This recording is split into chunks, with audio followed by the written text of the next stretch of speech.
Voy a partir con la clase de diseño de diagramas de arquitectura cloud con la herramienta de Draa.io. Vamos a ver cómo se suelen traducir los requerimientos de infraestructura hacia los diagramas con las cajitas, las flechas, los iconos que van teniendo, ese tipo de cosas. Em, y bueno, comencemos. Ahora sí, ya. ¿Por qué corresponde diagramar? Esto es porque se genera un consenso entre el cliente y el equipo que va a levantar todos los servicios dentro de la nube para poder tener una herramienta visual de cómo se va a segmentar cada elemento, qué configuraciones debería tener. Se plantea del lado de los arquitectos de soluciones una rama de servicios que tienen considerados utilizar y el cliente puede aceptar o puede rechazar o incluso sugerir otros servicios en reemplazo para que se genere toda la infraestructura de una manera muy cohesionada y muy personalizada a las necesidades del cliente. Entonces así podemos detectar cuellos de botella, si es que hay fallas de seguridad, también se pueden detectar. En el caso de que tengan servicios que no son, digamos, prioritarios, pueden pasarlos a la fase 2 o a la fase 3 y todo eso se conversa y se plantea en un diagrama de arquitectura. Ahora vamos a ver como un diagrama más simple. Em, Teniendo en cuenta que a nivel empresarial, digamos, o a nivel de consultoría, estos diagramas suelen ser unas cosas monstruosas y en vez de generar algo gigante, gigante, gigante, lo van segmentando por elemento. Pero ahora vamos a aprender solamente la versión más chiquitita, diminuta, sencillita. Entonces, ¿cuál es la anatomía de la arquitectura que vamos a realizar en esta clase?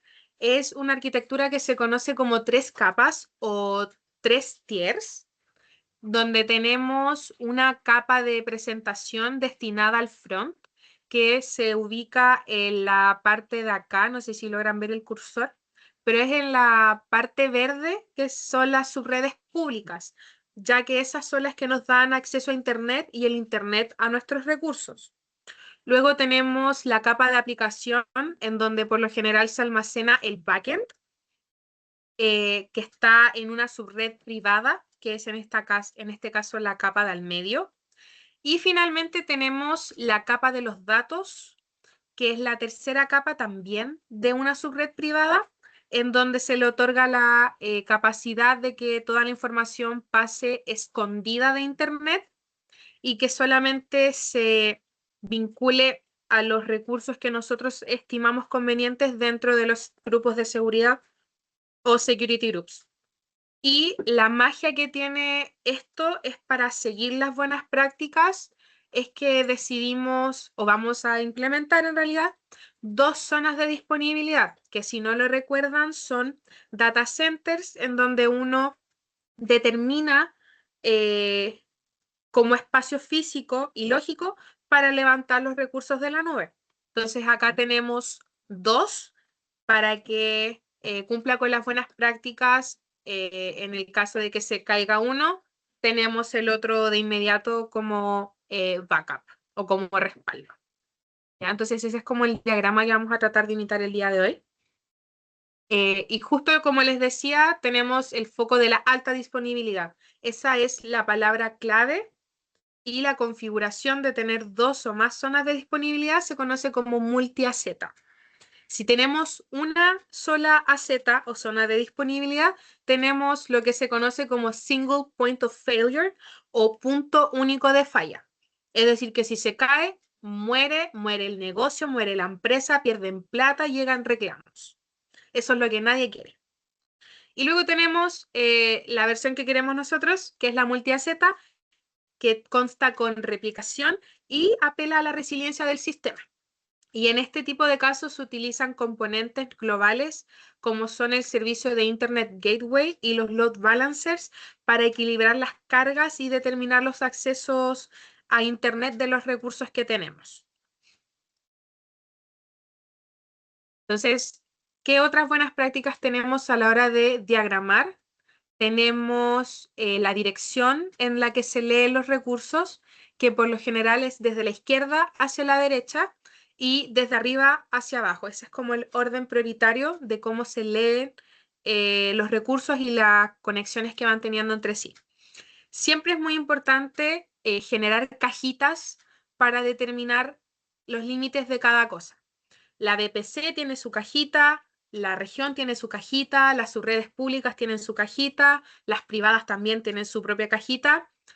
No mezclemos peras con manzanas, con sandías, con melones, porque son frutas, pero no son lo mismo, no hacen lo mismo, no se ven igual. Entonces es importante respetar esas jerarquías, digamos, que suelen tener los diferentes recursos de Amazon. Y siempre también es importante utilizar la simbología oficial o los iconos oficiales que tiene Amazon en las herramientas. Ahora les vamos a presentar solamente el Dra.io, pero existen otras más que también cuentan con un paquete de iconos oficiales para que todos podamos reconocer el servicio que tienen. Así que, ¿cuál es la matrioshka de AWS? La cajita dentro de otra cajita dentro de otra cajita. Tenemos la jerarquía de contenedores. Por lo general se suelen usar estos porque por lo general los recursos suelen necesitar todos esos elementos. Entonces primero vamos a tener una caja gigante que es la más externa, que es de la nube de AWS. Esa nos determina cuál es el espacio de los recursos dentro de la nube. Si tenemos algo on-premise o algo dentro de las instalaciones del cliente, esos quedan fuera de la cajita de AWS Cloud. ¿Ya? Luego tenemos la región en donde vamos a estar trabajando, como por ejemplo US East 1. Esa es otra cajita más que es solamente, digamos, lógica para poder aislar nuestro entorno. Luego tenemos la cajita de la VPC que va adentro de la región y nosotros tenemos que elegir el rango de IPs que se conoce como bloque CIDR e indicarlo dentro del diagrama para que se pueda entender dentro de qué parámetros vamos a estar construyendo todo. Luego tenemos las zonas de disponibilidad o las AZs, en donde particularmente vamos a levantar la infra. Y tenemos las subnets que están dentro de las AZs y a su vez dentro de todos los otros recursos anteriormente mencionados, en donde también tenemos que elegir un rango de IP, pero tiene que coincidir que esté dentro del posible rango que pueda tener la VPC. Y ahí se hace un juego con las máscaras o con los números que están al ladito derecho del slash. ¿Ya? Por ejemplo, la máscara 16 te da muchas más IPs que una máscara 24, pero si las sumas todas entre toda la segmentación, te debería coincidir con los números sumando restando. No sé si tienen dudas de momento, porque creo que vomité con mucha información.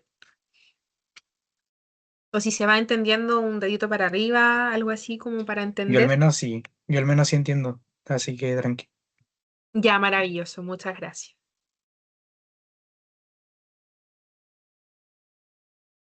Creo que no hay dudas, entonces voy a seguir.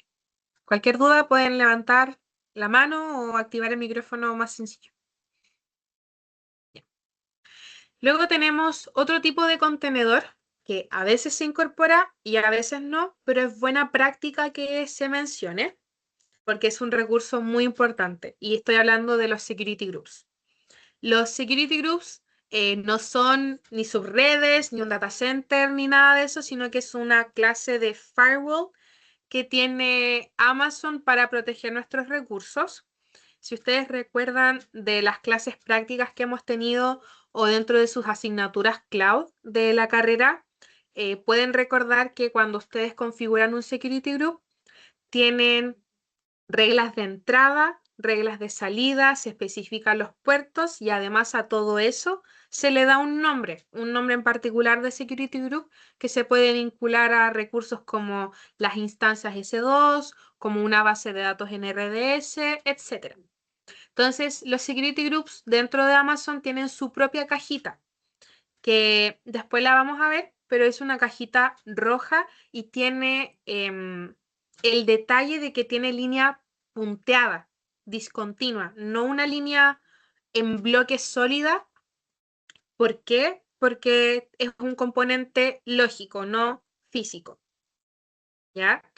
Y en el caso de que un montón de recursos dentro de la cajita estén vinculados al mismo security group, no es necesario añadirle las flechas que correspondan, sino que con solo dejar determinado que la cajita de ese security group en particular lo cubre, con eso se entiende que se aplican esas reglas y esas reglas de entrada y de salida de ese mismo security group para todos los elementos que están adentro de la cajita. Entonces, ¿qué tipo de flecha corresponde? O cajitas, también aplica para lo mismo.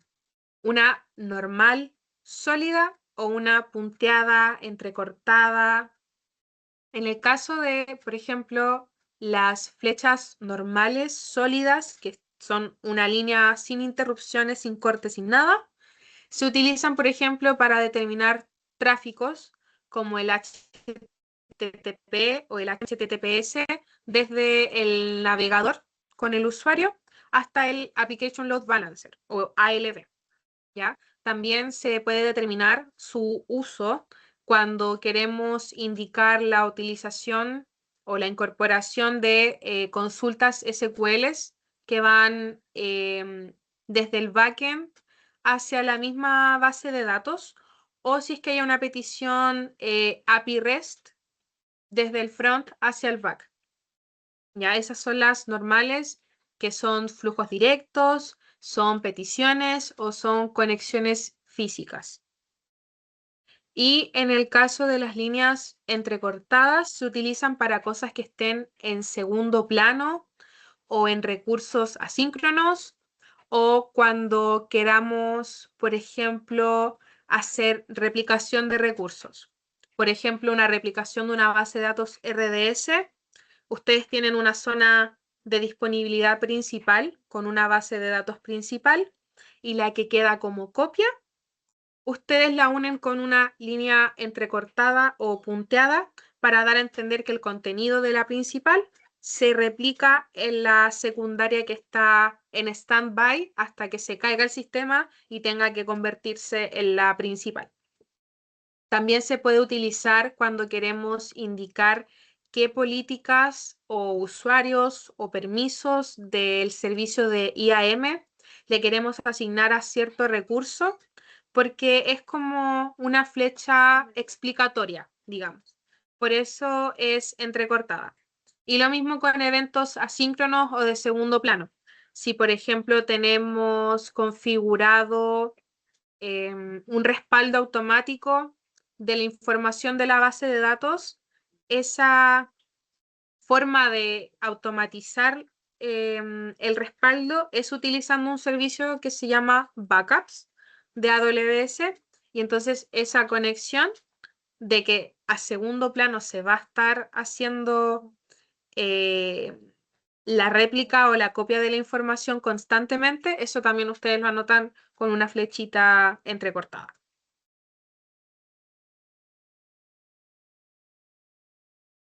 Y ahora vamos con otro elemento teórico muy importante, el alcance de los servicios. ¿En dónde va a ir cada componente? Como mencioné, tenemos muchas cajitas. Tenemos la cajita de Amazon, la cajita de región, la cajita de VPC, la de subred, la de AZ. Tenemos un montón de cajitas, pero no todos los servicios van en las mismas cajitas.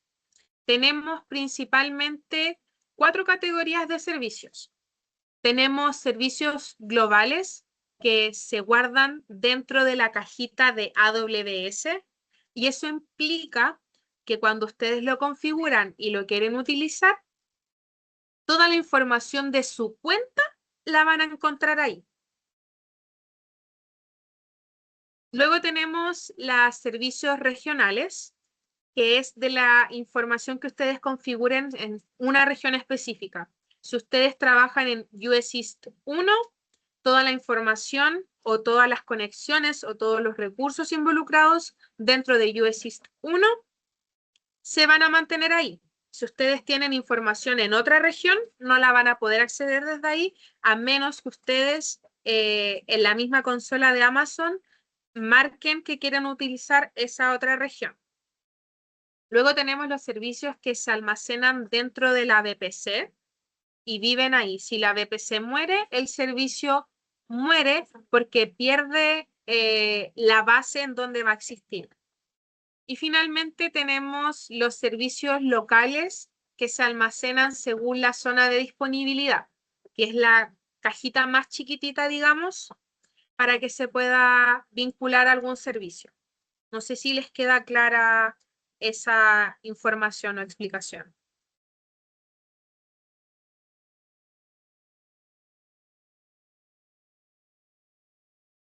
Oh, claro.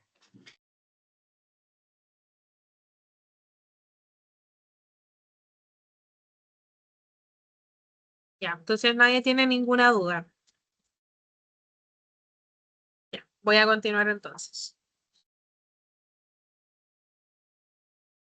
Y como ejemplos de los servicios globales existe, por ejemplo, Route 53, que es para comprar dominios o DNS, o también pueden registrar uno que ustedes hayan comprado desde algún otro proveedor externo. También el servicio de IAM es global. Las configuraciones que ustedes le hagan son para nivel de cuenta, no para nivel de servicio ni nada de esas cosas. Y se puede visualizar de esa manera también. Y también tenemos, por ejemplo, CloudFront, que se encarga, perdón, de entregar contenido, o como se conoce en inglés, CDN, Content Delivery Network.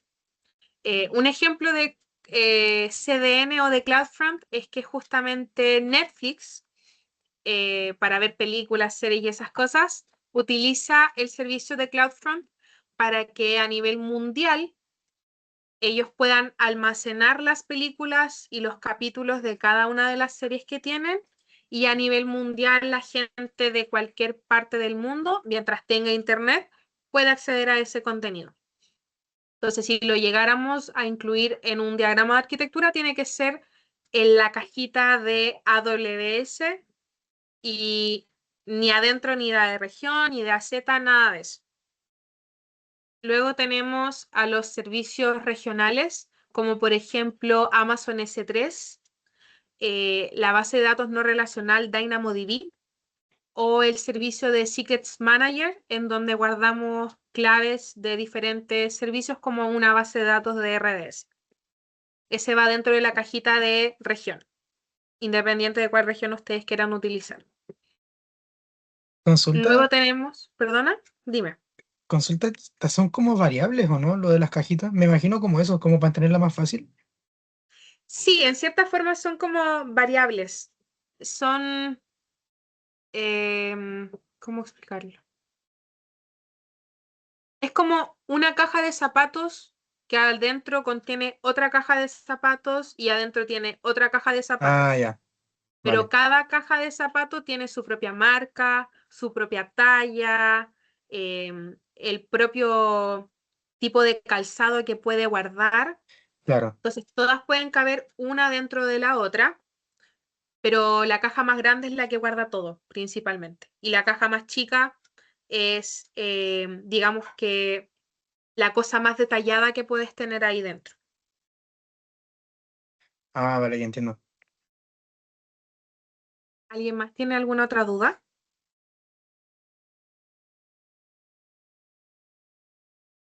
Voy a continuar entonces.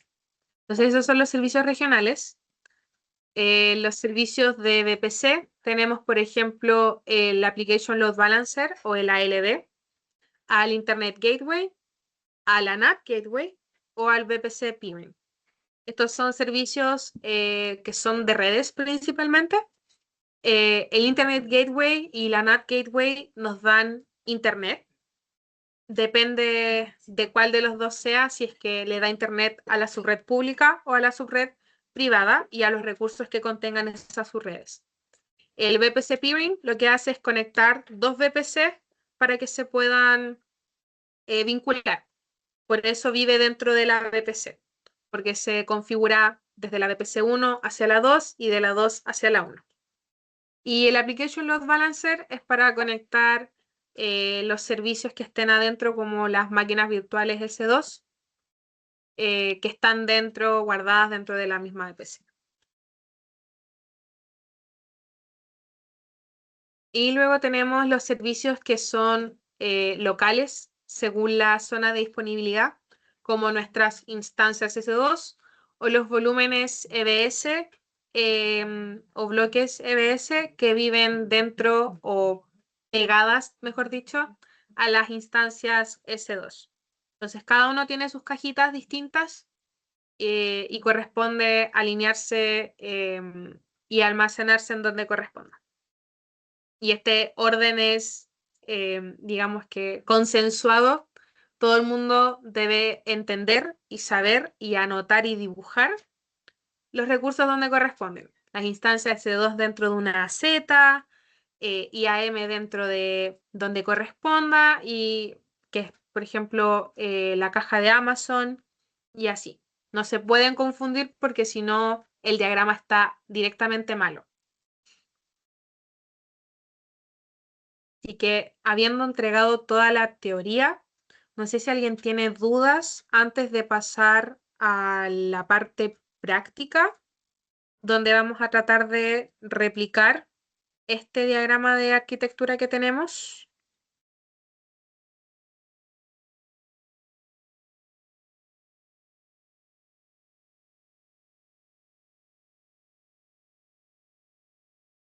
Ya, supongo que nadie tiene dudas. Entonces, denme un momento para copiar el link del dra.io para que puedan generar su cuenta y abrir su primer archivo y ahí les voy a estar guiando con cómo acceder a los recursos de AWS, los iconos y esas cosas.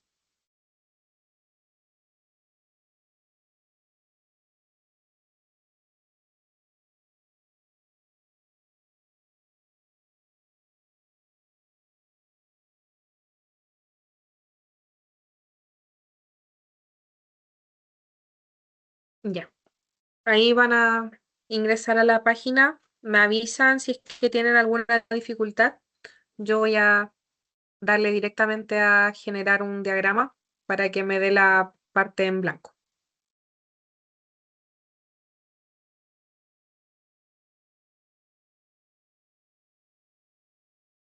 Ya, ¿están todos ok con la página de dra.io?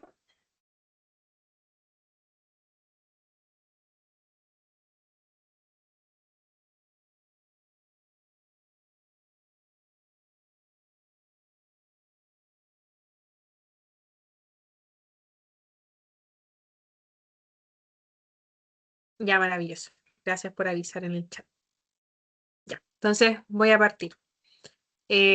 Yo como lo utilizo mucho en mi carrera, yo los tengo con atajos, los de Amazon, pero si ustedes no lo tienen, que es muy probable que no los tengan con atajo, tenemos que irnos a la zona de más formas que está en la esquina inferior izquierda y ahí tenemos que hacer clic.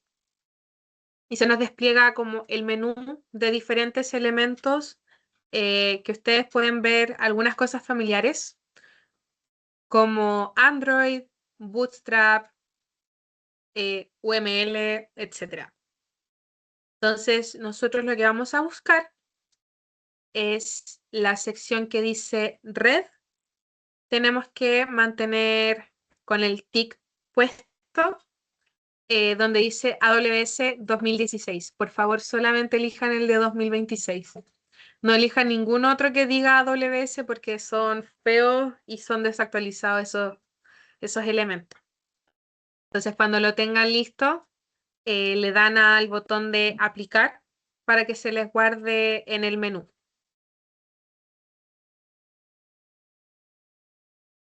Entonces, ahí partimos con eso primero.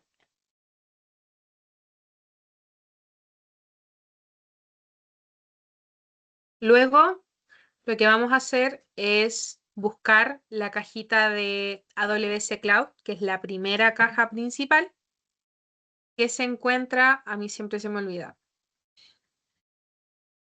En Illustration, no. Groups.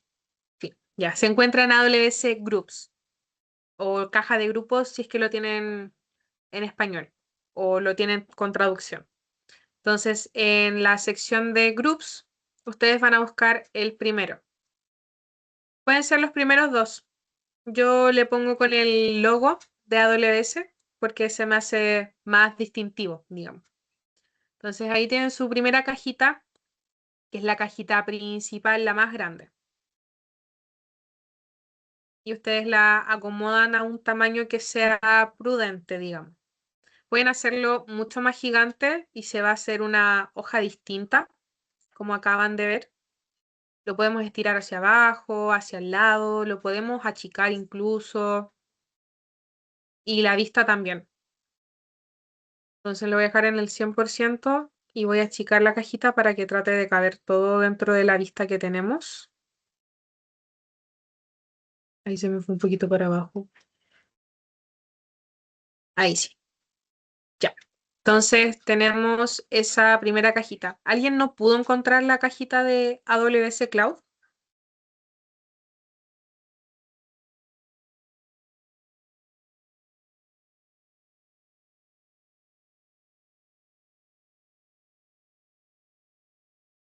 Ya creo que vamos todos bien. Ya. Entonces, teniendo esa cajita de AWS Cloud, vamos entonces a hacer la segunda cajita, que es la región. Y como pueden ver, la región ya tiene un color particular y tiene una línea punteada, porque es un recurso o una división lógica más que física. Entonces lo agrandamos al máximo tamaño que ustedes quieran ponerle. Y como buena práctica, a mí me gusta incluir, y se respeta y valora mucho, que abajito del nombre de la región, o sea, de la palabra región, perdón, pongan el nombre de cuál región van a utilizar. Entonces, en este caso, le ponemos se me salió. Ahora sí. US-East-1.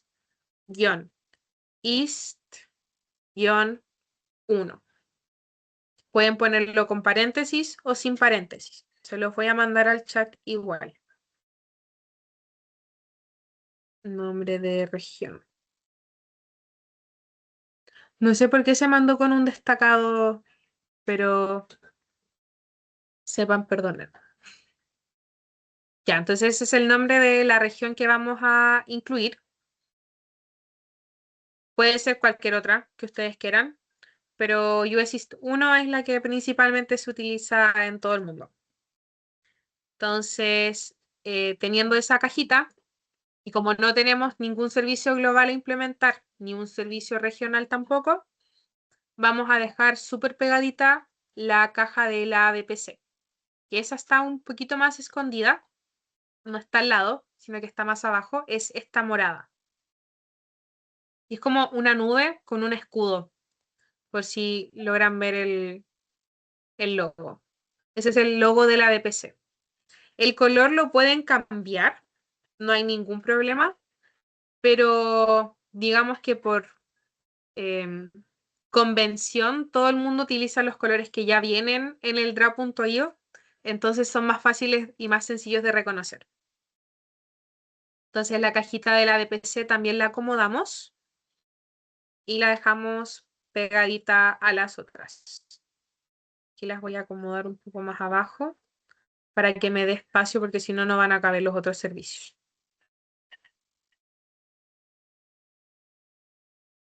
Y como tip, ya que tenemos estas tres cajitas principales, lo que podemos hacer para que se muevan las tres juntas, o si ustedes quieren solamente una de ellas, podemos generar capas. ¿A qué me refiero con capas? Ustedes van a seleccionar una de las cajitas, en este caso yo seleccioné la de AWS Cloud. En vista, ustedes van a encontrar la opción de capas. Actívenlo y se va a abrir acá al lado este menú chiquitito que dice capas y aparece solamente fondo. Lo que vamos a hacer es generar una capa para que nosotros podamos visibilizar o también bloquear, dependiendo de cómo queramos hacerlo, el recurso que esté dentro de esa categoría de capa. Entonces, por ejemplo, voy a poner una capa que se llame cajitas principales. Así se va a llamar, cajitas principales. Y se crea. Luego, como tenemos el elemento de la cajita AWS Cloud marcada, vamos a irnos a la parte de abajo, a las 3 rayitas, y ahí vamos a ponerle mover selección A, y ahí le vamos a mover a la selección de la capa de cajitas principales. Y ahí se nota que quedó el puntito marcando que estaba ahora en la caja principal. No sé si entendieron ese proceso. Igual lo voy a repetir con las otras, pero por si alguien se perdió, voy a activar el micrófono por el chat. Oh, sí, yo me enteré este año. Llevo 3 años en la carrera de infra, donde veo puros diagramas cloud y me toca hacerlos, y recién me enteré este año que puedo hacer capas. Pero son una creación maravillosa. Yo ni siquiera sabía. A mí me No lo tenía. enseñó un profe. A mí me Ah, lo enseñó un buena. profe que trabaja como arquitecto cloud. Ah, bueno, Entonces capo. él tiene que hacer los diagramas cuando le tocan clientes nuevos, y cuando son clientes ya antiguos, eh, genera los recursos que hagan falta solamente. Entonces, claro, cuando hace propuestas, hace esto, y yo no tenía idea que existían las capas, pero nos salvan a todos. Igual debería sentirme bien por aprenderlo en el primer año. Sí, te va a salvar mucho, mucho, mucho.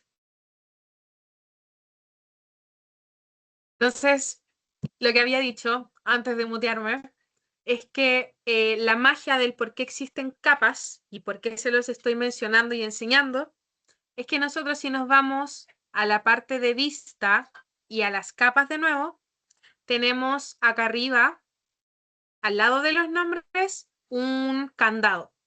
Si nosotros aplicamos el candado a las cajitas principales, los elementos de cajitas principales quedan bloqueadas con rojo. ¿Qué significa eso? Que si yo de pajarona en algún momento me equivoco con el mouse y quiero mover alguno de estos recursos, no puedo. Miren, selecciono y no pasa nada. Si lo quiero mover, si lo quiero cambiar de tamaño, imposible. ¿Qué tengo que hacer? Tengo que desbloquearlo, y ahí puedo hacer lo que me dé la gana. Ahí lo puedo agrandar y achicar, puedo mover los recursos, como queramos. Entonces esa es la magia del por qué existe esa característica, digamos. Y la otra opción bacán que tiene es que tenemos también un ojo. ¿Qué significa el ojo? Ahora me ves, ahora no me ves, básicamente.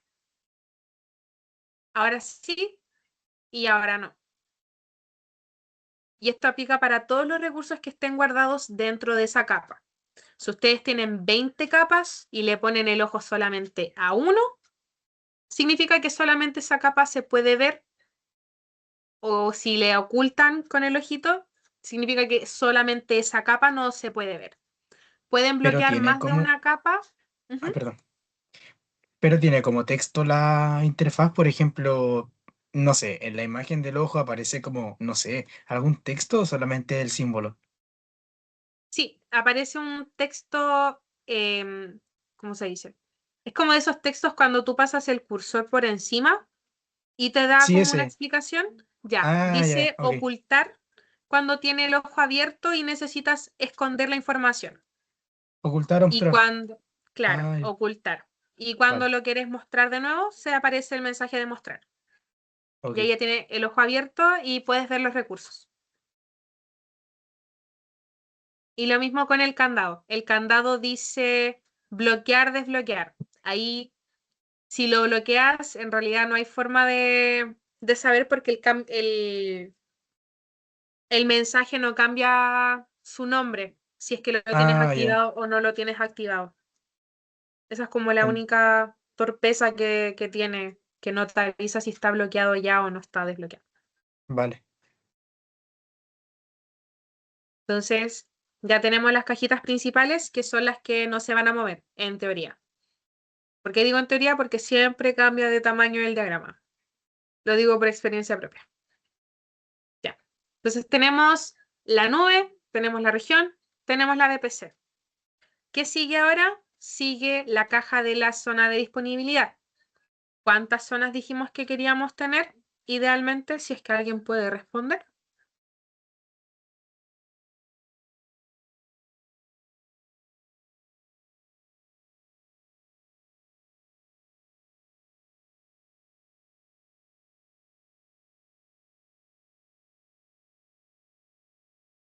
Ya, bueno, nadie cachó. Bueno, son dos zonas de disponibilidad. Buena práctica, tener la infraestructura para un caso real. En sus pruebas pueden hacerlo uno y no hay problema. Pero en un caso real, mínimo 2 zonas de disponibilidad. Puede ser dentro de la misma región o en diferentes regiones. Pero siempre 2 o más. Si le quieren poner, creo que son máximo como 6 zonas de disponibilidad que le pueden poner. Pero ahí ustedes lo ven con su jefe, básicamente. Ya. Entonces vamos a buscar la caja de zona de disponibilidad y acá la encontramos. Se conoce como Availability Zone. Así se encuentra esa cajita. Entonces vamos a acomodarla y como queremos usar 2, vamos a copiarla y la vamos a pegar para que tenga 2 de esas.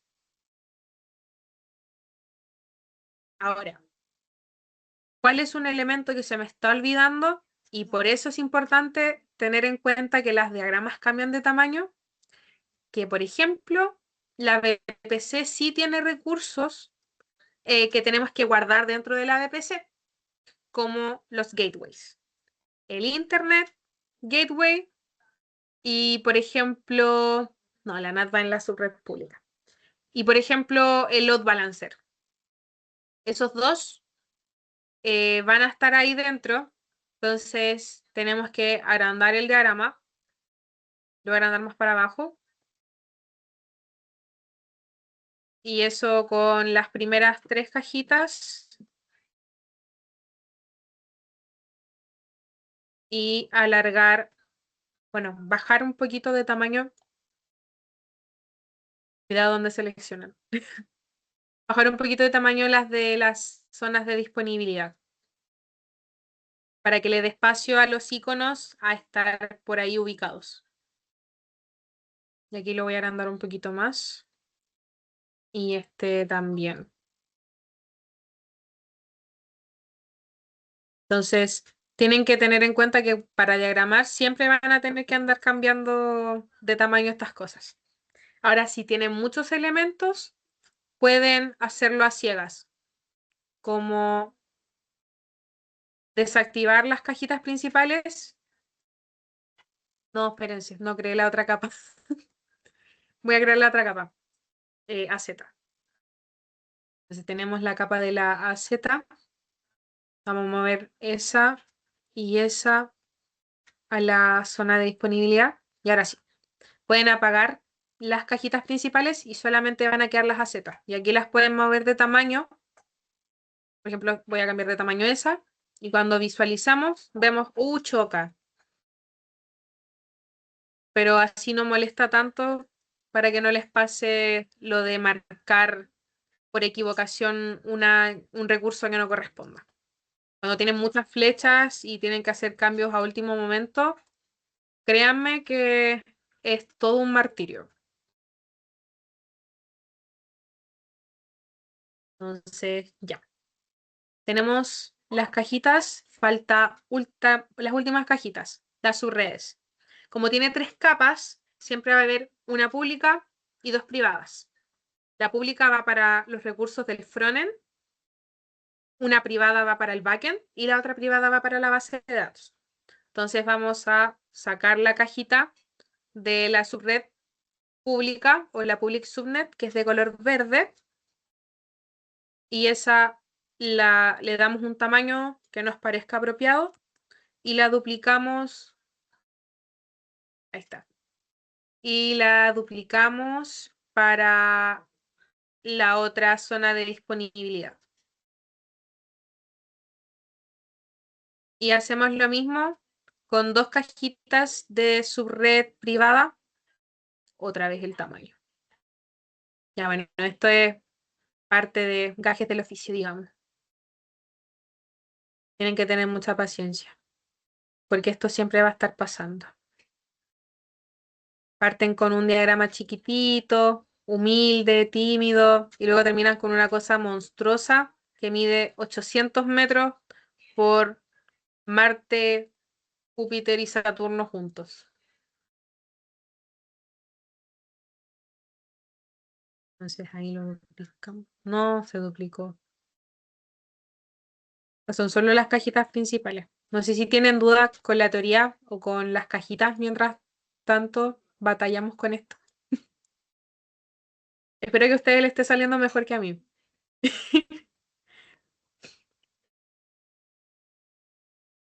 Si no, bienvenidos al martirio de pelear con las cajitas.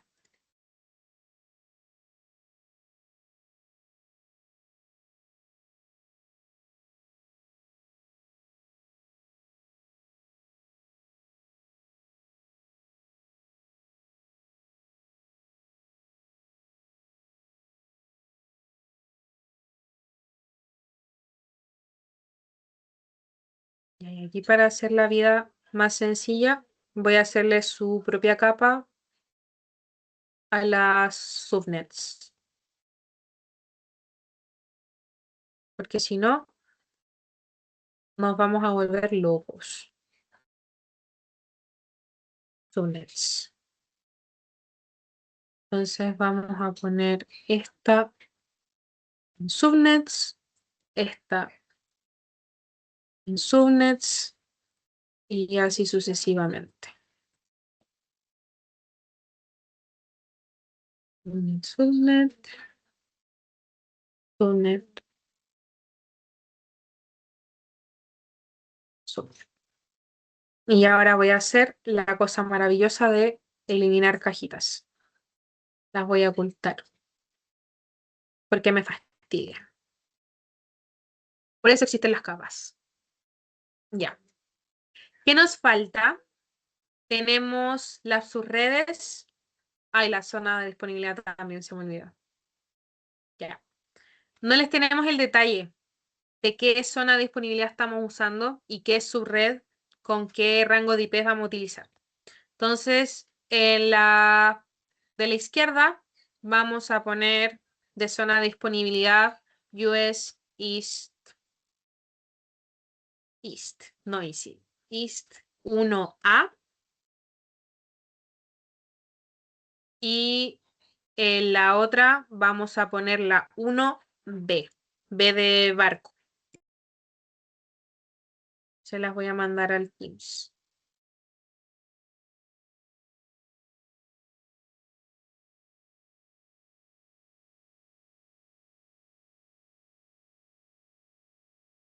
Ya.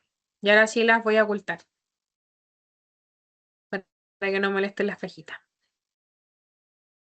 Y en las subredes vamos a darles los queridos CIDRs, que son los rangos de IP. Entonces vamos a darle, por ejemplo, se los voy a mandar al Teams primero.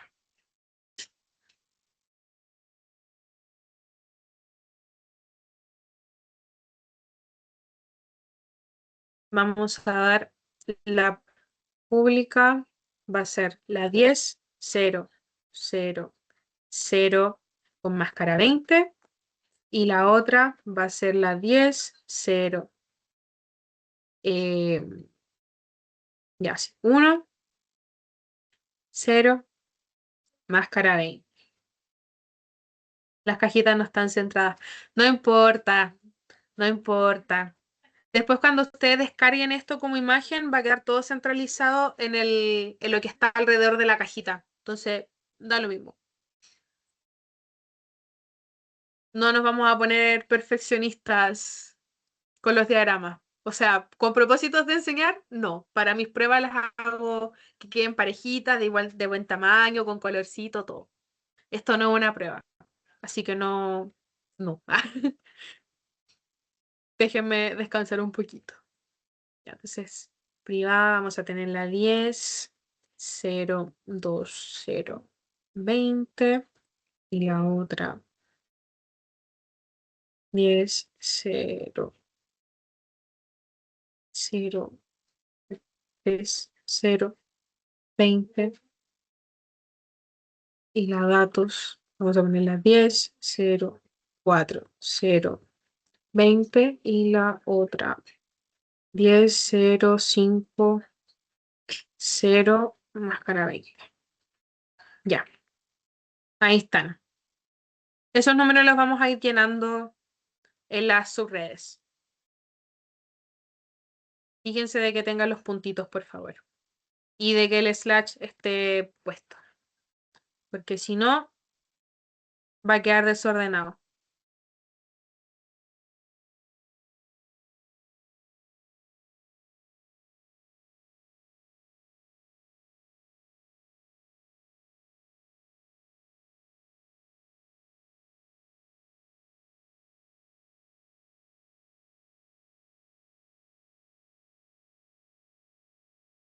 Igual, por ejemplo, cuando ustedes generan sus pruebas o algo así, pueden darle otro rango, siempre y cuando sean IPs públicas.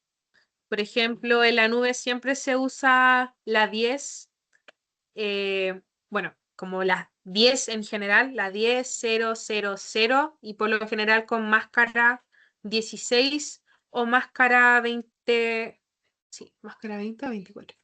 No, la 16 o la máscara 20 para una VPC y de ahí las otras máscaras que correspondan para las subredes. O si no, otra también que se utiliza mucho es la 192. Espérate, de la 192. Creo que era la 192.168, tanto, tanto. Pero ahí pueden ir jugando. Siempre y cuando sean públicas los rangos de IP.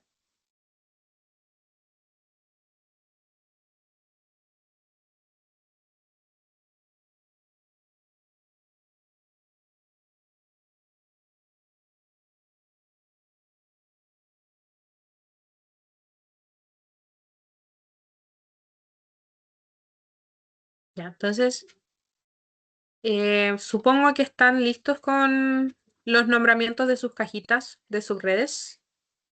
Espero.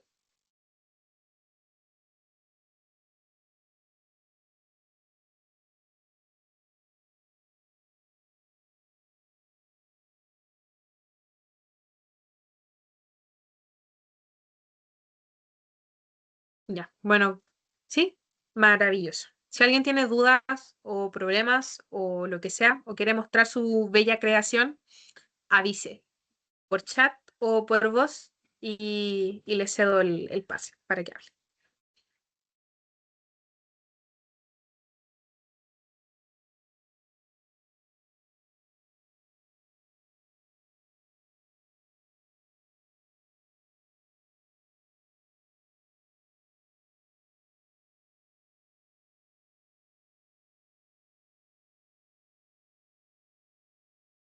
Ya, vamos a continuar entonces. Había visto que el Seba estaba escribiendo un mensaje.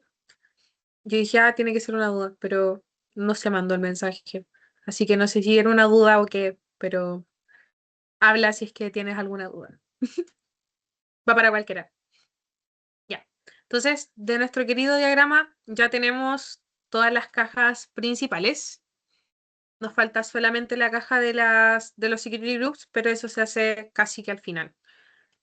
Entonces vamos a partir llenando la otra cosita de, ¿cómo se llama? De IPs que nos faltaba, que era el de la VPC. La VPC va a ser la 10.0.0.0 rayita 16. Se las voy a mandar al Teams. Esa se me había olvidado anotarla. Es de la VPC. Y ahora la podemos ocultar de nuevo. Ya. Entonces vamos a llenar con los servicios que corresponden. En la capa pública, el servicio que corresponde es S2. Entonces podemos buscarlo acá manual en AWS Compute, acá al lado izquierdo, que como pueden ver tiene muchos logos. Acá ya está, en el segundo. O lo pueden buscar acá arriba para escribirlo, pero tienen que ponerle sí o sí AWS adelante porque va a ser una búsqueda de muchos elementos, no solamente de los de Amazon. Entonces puede que le aparezcan iconos que no correspondan. O también los iconos de Amazon que son los desactualizados, como de 2018, por ejemplo. Entonces vamos a buscar S2 y ahí salió una cosa media rara, bien escondida. Y oh, wow, quedó escondida. ¿Por qué? Por la capa.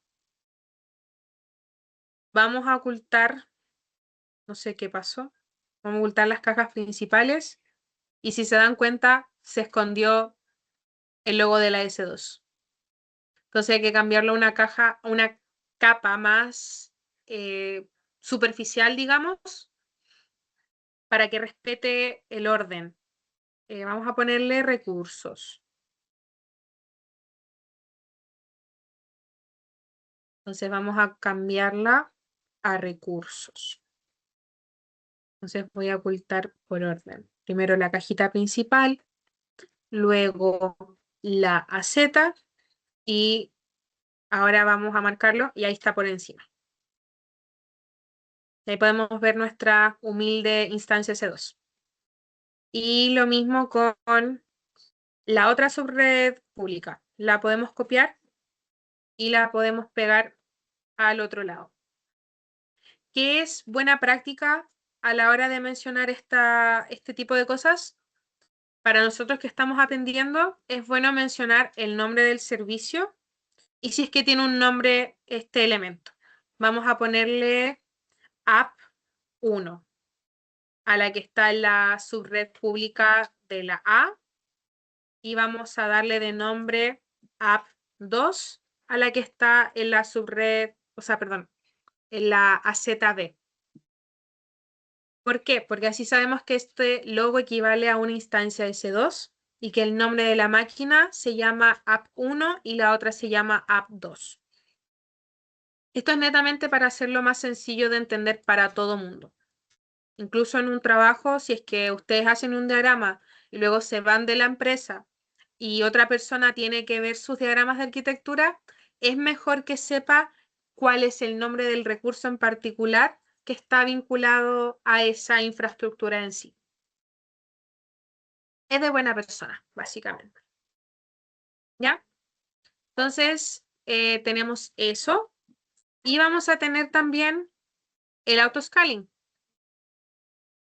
El autoscaling va a ir como un vecinito. A mí me gusta hacerlo un poquitito más chico al lado de cada instancia S2 para que se sepa que va a haber una dinamización, digamos, de los recursos, ya sea aumentarlos en cantidad o aumentar las capacidades que tiene, o también reducirlo, que también se puede hacer un desescalamiento. Entonces, ahí en el caso de los auto-scaling groups, se suelen abreviar como ASG. Y a ese sí que no se le pone el nombre porque se logra entender que es el que está vinculado a la S2. Entonces, cuando uno revisa la configuración de la S2, en alguna parte va a encontrar que tiene un auto-scaling group. Entonces, ahí da lo mismo el nombre, para que no se estrese. Y finalmente, dentro de esta capa, tenemos la cajita del Security Group, que se encuentra en esta parte de acá. Aquí lo hace con una línea roja sólida. Pueden hacerlo en los casos de los security groups con una línea roja sólida o con la línea punteada. Ahí yo, por lo menos en mi preferencia, lo pongo con una línea punteada, porque a mí me indica que el límite es más lógico porque hay reglas por detrás que una separación física de que está, por ejemplo, en dos datasets distintos. No es el caso. Y le voy a hacer su propia capa al security group para que quede por encima de todo y no haya ningún problema visualizándolo. Y acá, wow, eso no debería pasar. No sé qué está pasando. Se cambió de capa este.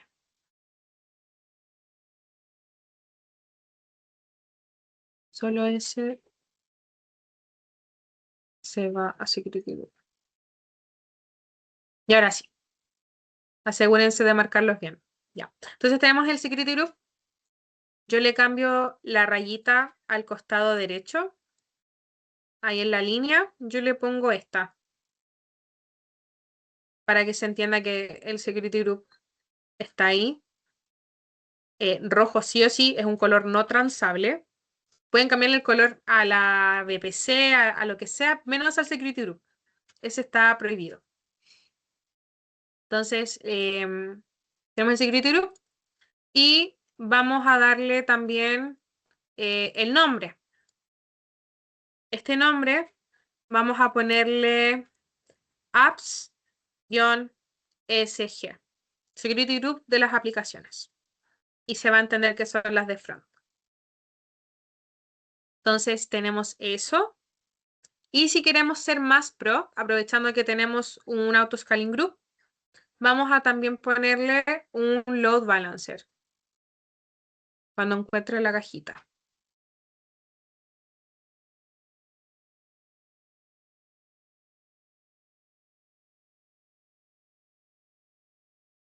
No está la cajita. No, perdón. Era la cajita del auto-scaling group también. Porque el load balancer es un servicio que se puede añadir. Bueno, ahí va a ser una ensalada.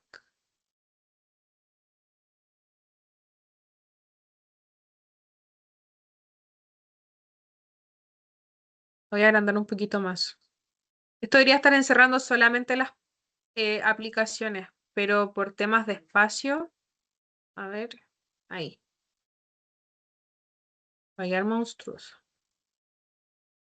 Ya.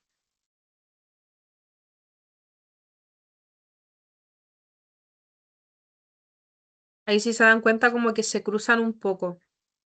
Pero ustedes que son inteligentísimos van a cachar qué es lo que encierra qué cosa. El diagrama va a ser medio feito, pero va a cumplir su propósito de explicar las cosas. Si tienen dudas, las comentan. Ya, pero ahí tenemos las dos. Tenemos el security group y el auto-scaling group. Y vamos a buscar el recurso de el load balancer. ¿Por qué load balancer? Porque si tenemos un auto-scaling group, pero de partido con instancias de dos zonas de disponibilidad, tenemos que poder vincular el tráfico como corresponde. No lo encuentro. Lo voy a buscar arriba. Load balancer. AWS.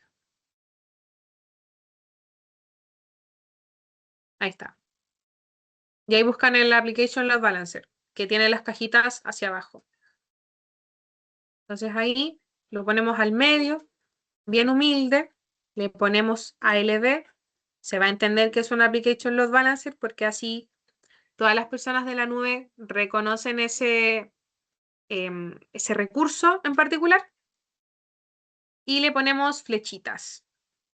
El load balancer va con flechitas desde las instancias hacia el load balancer y del load balancer hacia hacia las instancias. Es como bidireccional.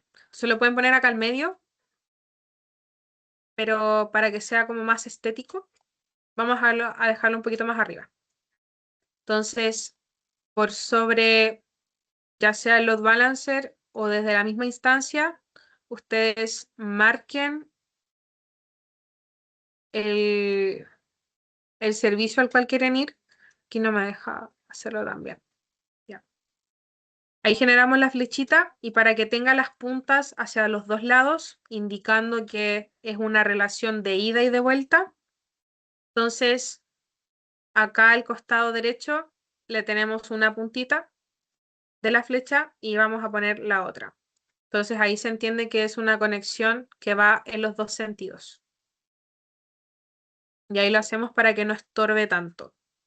Y esta es una conexión directa con tráfico, HTTP, HTTPS. Entonces le podemos poner aquí HTTP-HTTPS para que se entienda y el por qué es una línea sólida. Y repetimos ese proceso con el otro, con la otra máquina virtual. Ahí yo las acomodo para que no me estorben con el texto en realidad. Y hacemos el mismo detalle de que las flechas vayan hacia los dos sentidos. Y también con una línea sólida. Si quiere le podemos repetir el mensaje, no hay ningún problema.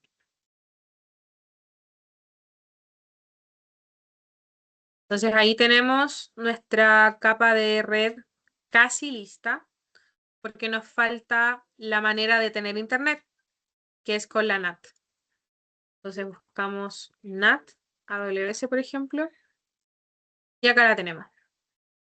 Entonces la NAT va ahí, humildemente existiendo, al costado de la subred. Y acá se entiende que todos estos elementos tienen el internet. No sé si tienen duda mientras solamente de esa parte de la capa pública.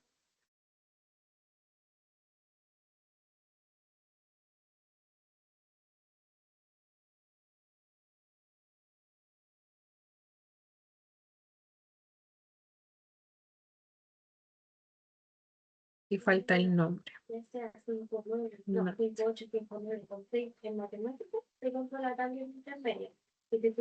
Ahí tenemos la nota. Voy a ver el chat, si es que tienen dudas. No hay dudas. Ya. ¿Alguien tiene algún problema buscando los iconos o conectándolos o similar?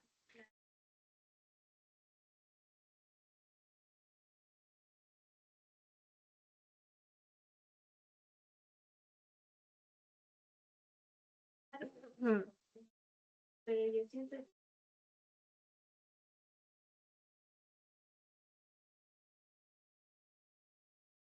Ya, voy a continuar entonces. Tenemos lista la capa pública. Vamos a ver la capa intermedia, que es la privada de aplicación, backend. Entonces, vamos a hacer lo mismo que teníamos antes, más o menos. Tenemos instancias S2, entonces vamos a ponerle instancias S2. Vamos a ponerle una acá. S2. Vamos a ponerle back 1.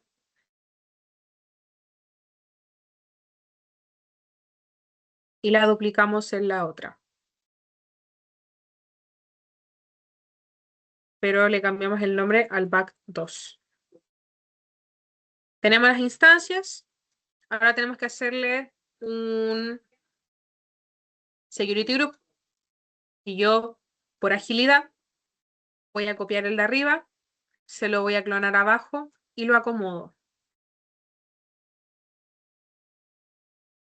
Entonces ahí vamos a ponerle security group, pero tiene que ser distinto.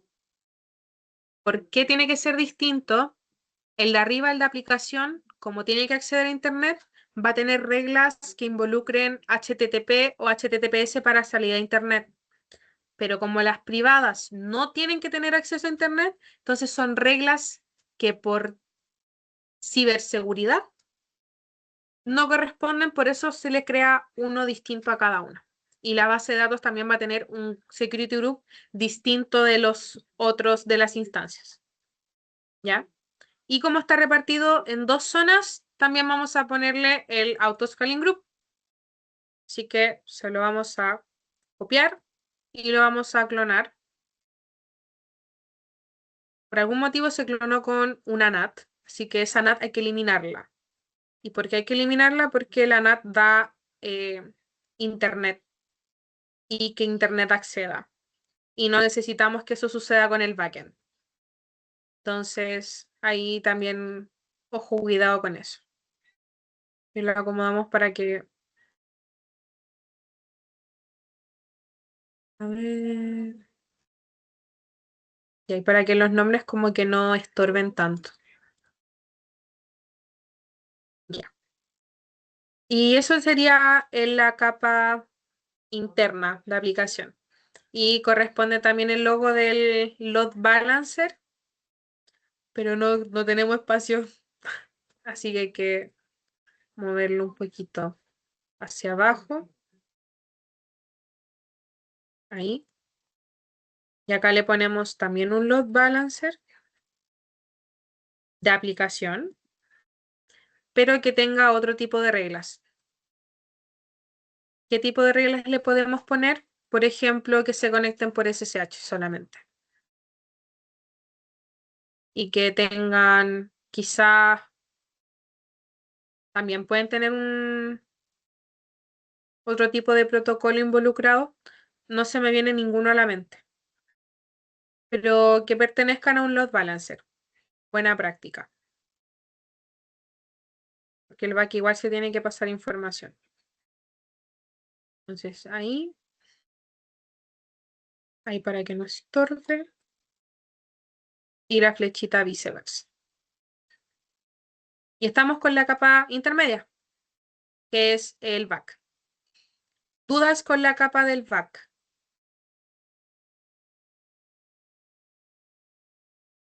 ¿Quedó claro por qué son grupos de seguridad distintos, por ejemplo? ¿O el por qué de todas formas tiene que haber un load balancer? ¿O un auto-scaling group?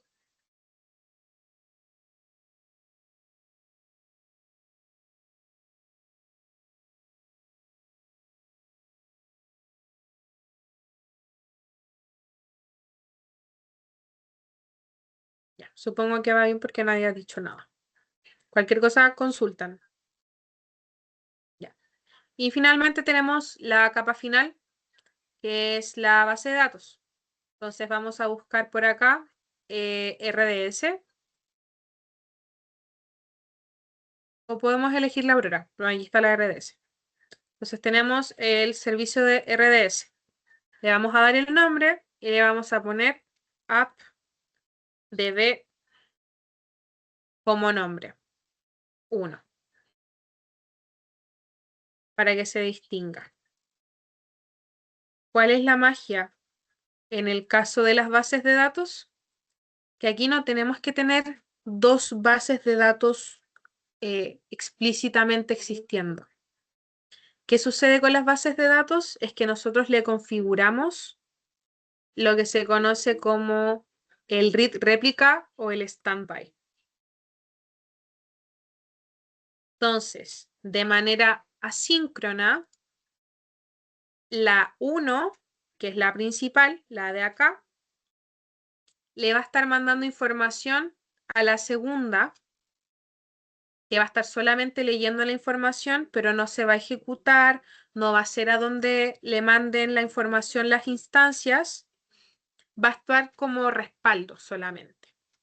El día en el que se caiga el sistema y se nos caiga la base de datos 1, La base de datos 2 va a decir, yo tengo la información, elígeme a mí. Y entonces todo este sistema de la nube va a decir, ya, desactivemos, eliminemos de la imagen, digamos, o del ciclo de funcionamiento a la número 1 y activemos y hagamos como la principal a la base de datos 2.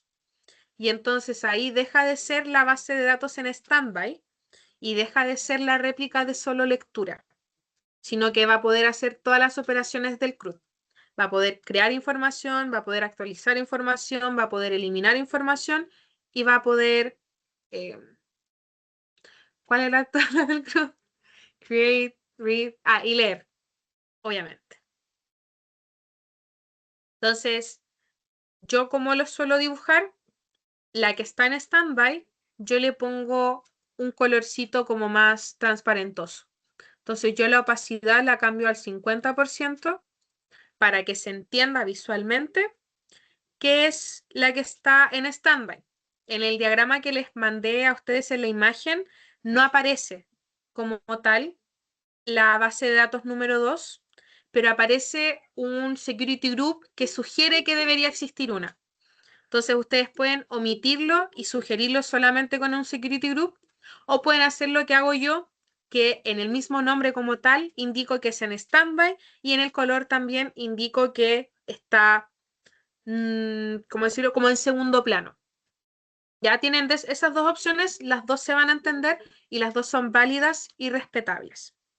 Ya, pero por preferencia personal yo prefiero hacerlo lo más visual posible para poder entenderlo de la mejor manera posible y que el resto también lo pueda entender. Entonces, habiendo dicho eso, vamos a hacerle la flecha de conexión.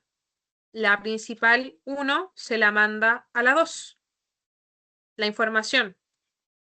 Entonces, tiene que tener una flecha, pero tal como les enseñé, tiene que tener una flecha punteada o discontinua, porque es un proceso en segundo plano. Entonces, acá le podemos poner con doble clic un mensajito que diga replicación de la información entre bases de datos.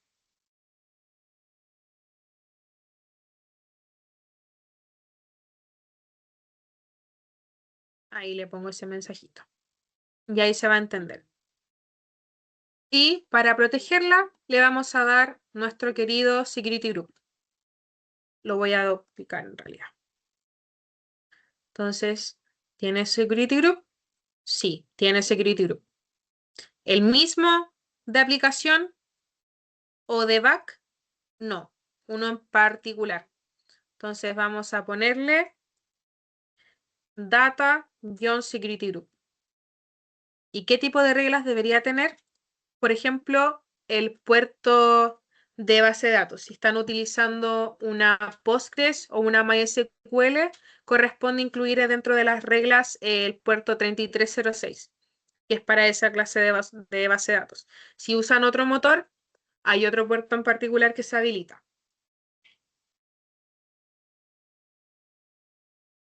¿Dudas hasta el momento?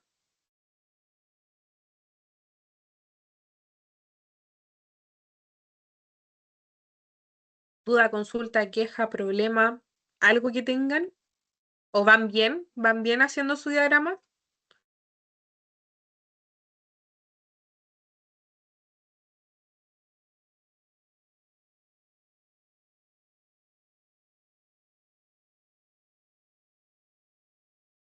Ya, maravilloso, me alegro que vas bien. Ya, si tienen dudas, avisen, porque ya estamos por terminar. Entonces, ¿qué es lo último que nos falta en nuestro diagrama? Nos falta indicar conexiones. Y eso se conoce con las tablas de enrutamiento. Entonces vamos a buscar route tables, a ver si encuentro en español, sí. Buscar icono de eso. ¿Para qué son las route tables o las tablas de enrutamiento? Básicamente te van a dar a entender qué cosa va a conectarse con qué. Son las conexiones internas básicamente. Entonces, cuando uno tiene un security group, por ejemplo, uno tiene que generar las reglas de entrada y las de salida, y con eso se genera un route table que es particular a eso. Solamente como un icono visual. Yo no lo suelo poner, pero para su tranquilidad lo pueden colocar. Yo lo voy a poner ahora porque la imagen de inspiración, digamos, estaba anotado, y para que sepan que está permitido. ¿De qué va este route table? Va netamente vinculado a las configuraciones de las subredes. Entonces, lo que esté permitido para la subred pública, como el acceso a Internet, mediante la NAT, mediante el security group, etcétera, etcétera, va a quedar estipulado en el route table público. ¿Cómo lo podemos saber? Cuando se genera la VPC, se genera automáticamente el route table de las subredes que le generemos. Entonces, por defecto, el nombre que se le pone a las conexiones de las subredes públicas se llama public-rtb. Y ahí le ponen también el nombre de la VPC. Lo hace automáticamente Amazon. Y ya las otras que son privadas se llama private-rtb.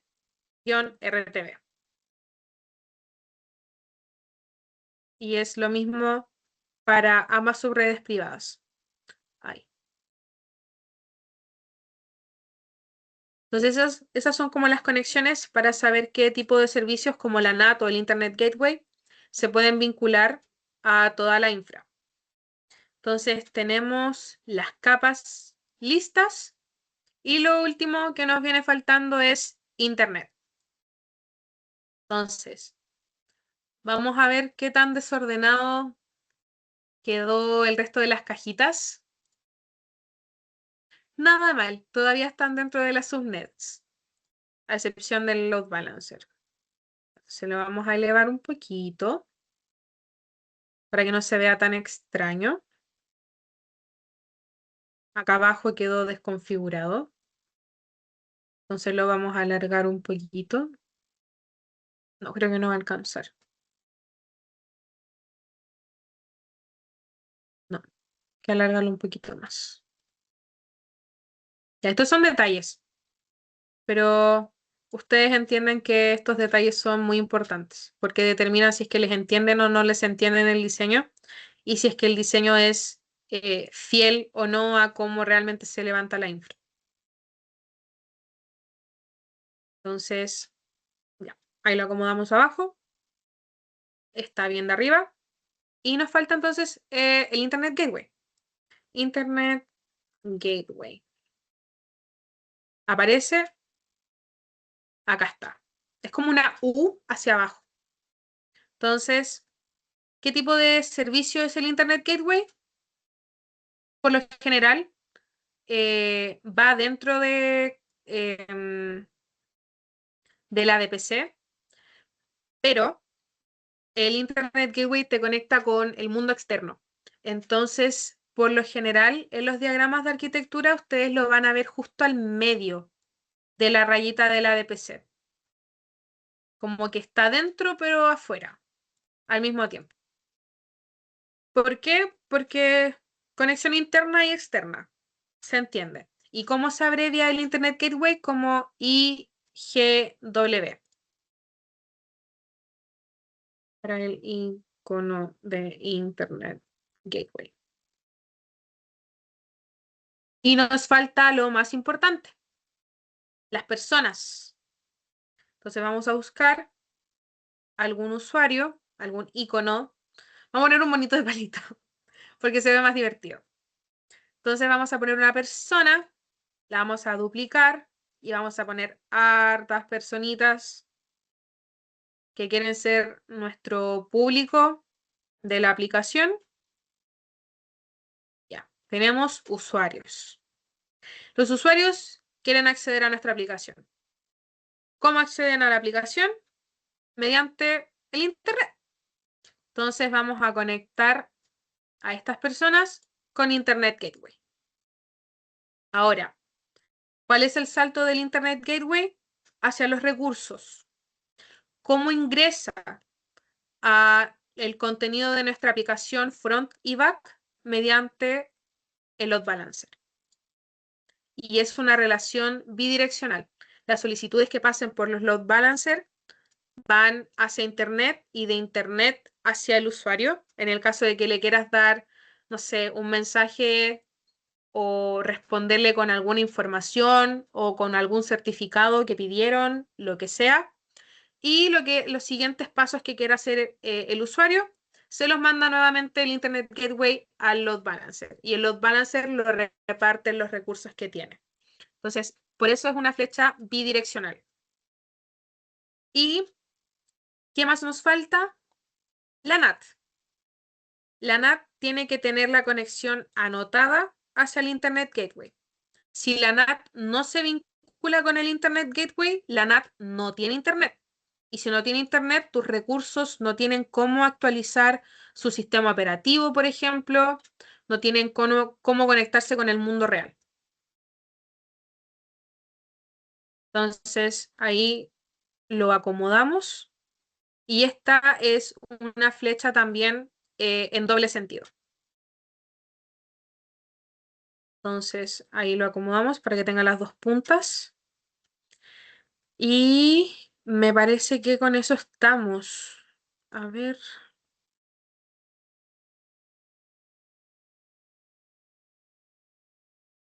Sí, con eso terminamos nuestro diagrama. Entonces, viéndolo muy de lejitos, casi no se debe ver. Pero así nos quedó una cosita monstruosa, pero bonita, hecha con cariño y con buenas prácticas.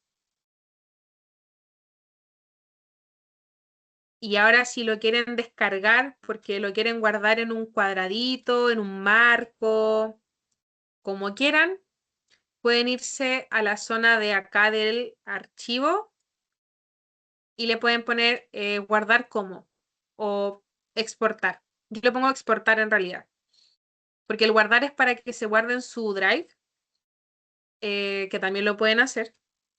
Y en el exportar ustedes pueden guardarlo como PDF, como imagen o lo que sea. Entonces yo lo guardo como PNG, por ejemplo. ¿Y qué le hago acá? Yo le pongo al diagrama, que se enfoque en el diagrama, que le tengo un zoom del 100% y acá abajo en el avanzado pónganle por favor un borde, porque si no va a quedar todo entrecortado. Donde termine su última rayita, por ejemplo, la rayita del AWS Cloud, justo ahí va a ser el corte. Entonces, yo le pongo 10 como ancho de borde y lo voy a exportar. Y lo voy a guardar en mi dispositivo como clase diagramas. Y lo voy a guardar. Entonces, ahí terminó. Y ahora tengo la otra forma de compartir.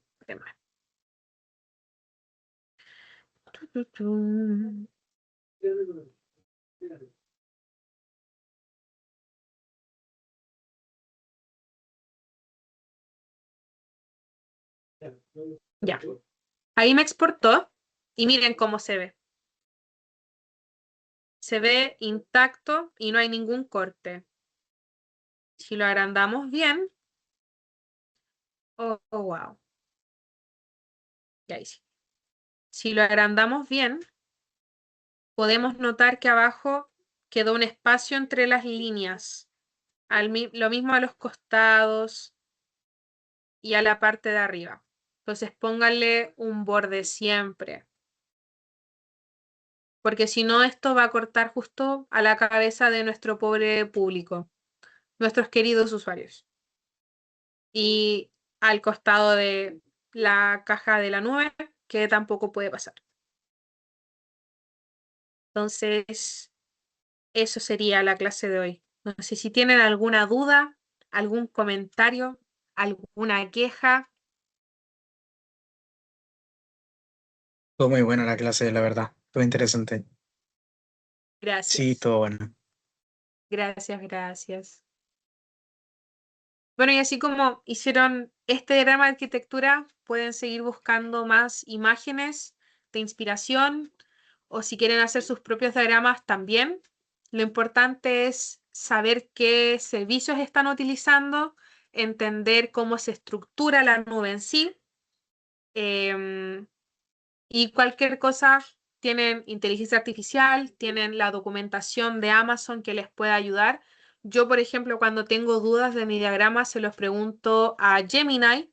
Entonces también es un buen recurso porque a todos se nos va de repente en qué ubicación va un servicio o qué tipo de flecha corresponde o qué conexión tiene servicio A con servicio B.